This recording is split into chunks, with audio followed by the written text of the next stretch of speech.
All right, folks, we got a master lock and a Dremel tool. We're gonna see how long it takes to cut through it. You ready? Aaron on the timer? Yep. As soon as you see sparks, you start, okay? All right. And now.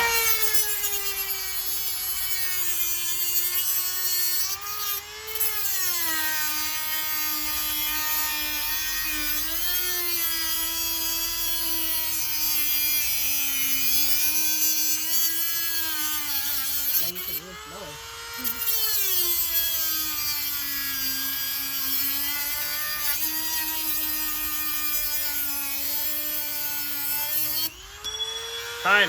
28.25 or 28.25. Under 30 seconds, cut through the master locks. Pro tip, never do it where the sparks are hitting you. That was a mistake. All right, that's good.